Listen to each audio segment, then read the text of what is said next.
Miss? Yes, sir. May plastic ba kayo? Pahingi naman. Wait lang. Sige, sige. Salamat.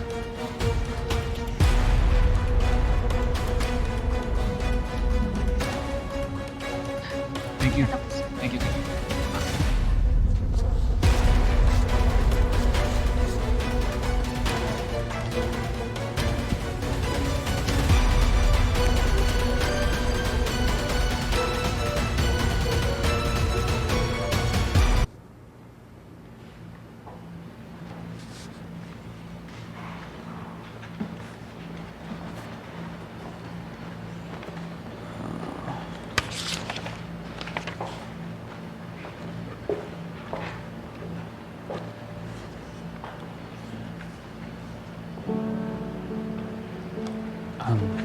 Okay na to. Thank you, sir. Christy, anong ginagawa mo dito? Nabalitaan ko kasi yung nangyari kay Shaira at kay Junior. Gusto ko lang kamustahin yung lagay nila. Tsaka ikaw, kung kamusta ka na.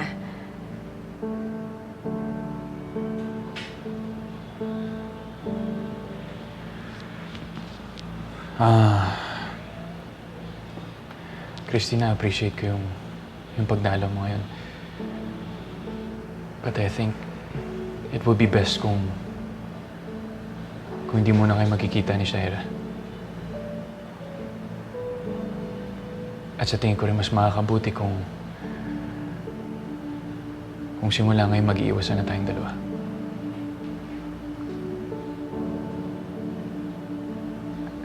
Bakit naman? Bakit natin yung gagawin, Jordan? Wala naman tayong ginagawang masama. Even if that's the case, tingin ko pa rin mas okay kung lilimitahan natin yung pagkikita natin o pag-uusap natin, especially yung mga matters concerning Tori. In that way, mas makapag-move on tayo.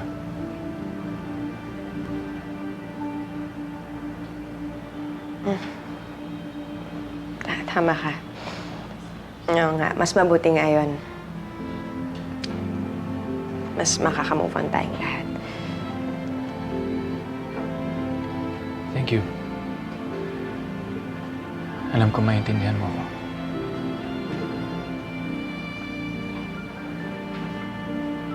Sige, Jordan, nauna na ako.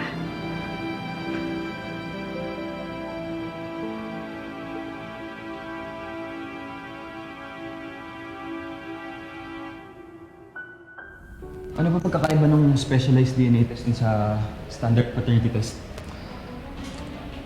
Normally, sir, sa standard paternity test, up to 60 genetic markers lang ang tinitingnan. Pwedeng present ang lahat ng markers na yon sa dalawang possible fathers, lalo na kung full sibling sila. Kaya kahit na hindi biological father ng bata yung isa, maaari pa rin silang mag-match. Okay, but paano magiging mas accurate yung resulta this time? Sir, kailangan po namin itest ang dalawang possible father and gagamit po tayo ng specialized test which will examine up to 68 genetic markers. Sa ganung method, mas magiging conclusive ang result. Mas may examine namin kung sino talaga ang totoong ama ng bata. May kailangan pa po ba akong gawin? We're all set, sir. Itetest lang namin yung samples na sinapit nyo and the other samples na kinuha sa inyo. Gaano ba katagal bago makuha yung resulta nito? Dahil specialized test ang gagawin namin, sir, it will take up to 3 weeks bago lumabas ang resulta. Okay, sige, salamat. Sir?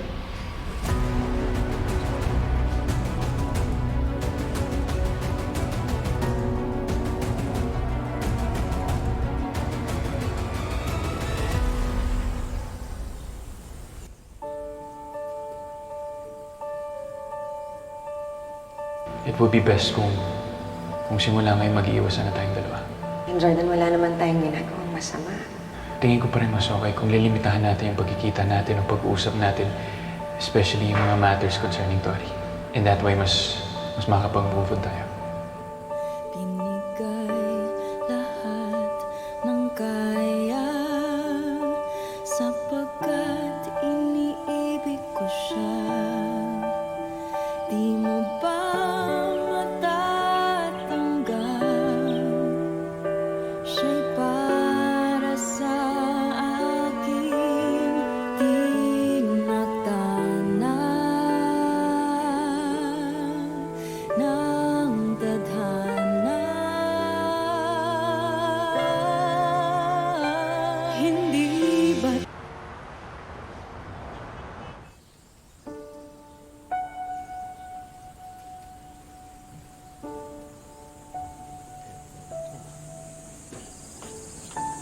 Leon, tama na muna Oh. yan. Pahinga ka muna. Gumawa ako ng merienda para sa'yo. Hindi, ayos na to. May pinalitan lang ako mga ibang parte.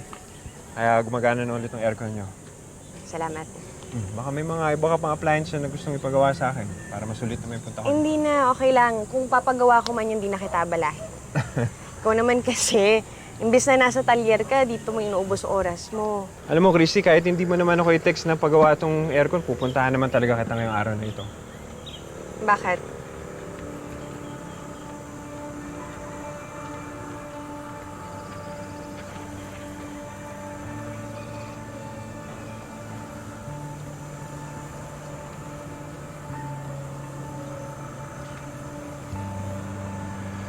Hindi ko alam kung anong nangyari dun sa dati mong kwintas.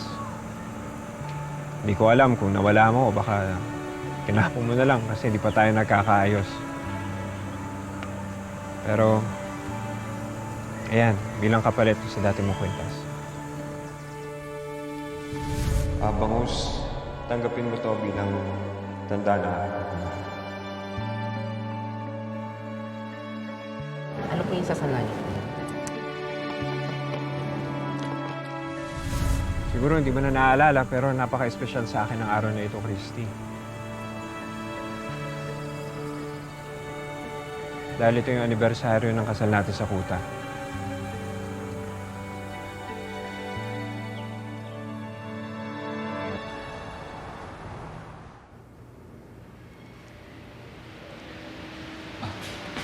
Tumawag sa akin yung staff niyo. Andyan na daw yung resulta. Yes, Mr. Manansala.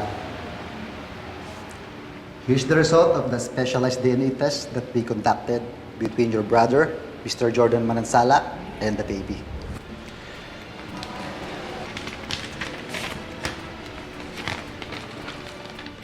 Based sa combined genetic index, out of the 68 genetic markers, there are more than 4 markers na hindi nag-match. That's why we were able to rule out your brother as the biological father of the child. At sir, narito naman po ang resulta sa pagitan nyo at ng bata.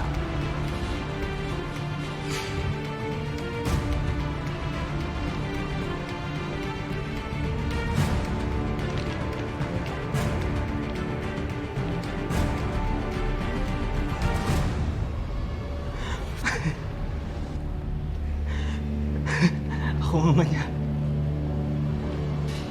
Anak ko si Jude. Congratulations, sir.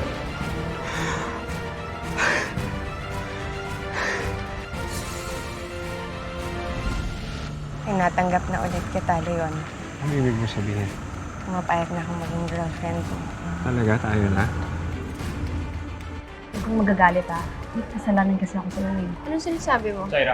Hindi mo na ako malulok dahil meron akong ebidensya na ako ang ama ni Julie.